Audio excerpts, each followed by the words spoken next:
sentence of love can lead to a death sentence of hate. In Iran, bodies swing in the square. Men, women, and children cast their eyes at the ground so that they are not infected with the reason that those bodies hang there, lifeless. What fueled them once was love, but what hung them there was hate. And though it may have only been 2 lives that day, surely it was 2 lives too many. We are fortunate enough to live in a country where we are not murdered by our government for whom we personally choose to love. But we are patronized, we are discriminated against, and we are silently subscribing to the heteronormative image our society creates. It is law without legislation. We live by unspoken rules because in order for our identities to be accepted, they have to be what the majority considers to be normal.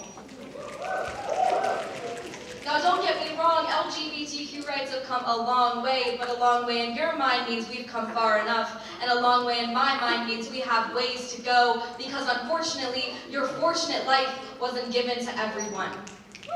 In 74 countries, same-sex sexual contact is still a criminal offense. In 13 countries, being gay or bisexual is punishable by death. 14 countries have bans in place to prohibit LGBTQ lifestyle marketing. 40 countries retain a gay panic clause, which legally enables people to commit crimes such as assault or murder simply because they were provoked by the fact that somebody else was presumably lesbian, gay, or bisexual.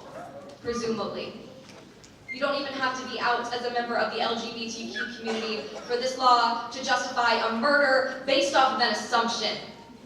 This further creates a world in which these identities are suppressed not just in fear of judgment, but in fear of murder. Arthur Ernest J. Gaines asks, why is it that as a country, we are more comfortable seeing 2 men holding guns than holding hands?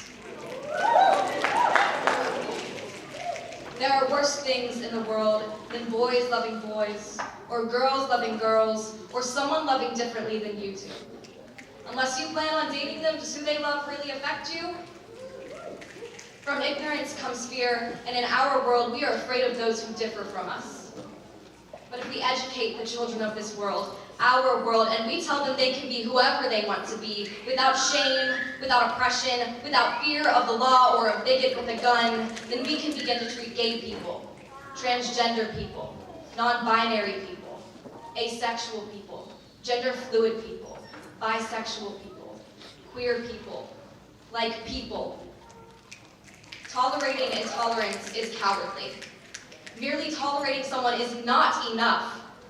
We as people should be celebrated, not tolerated.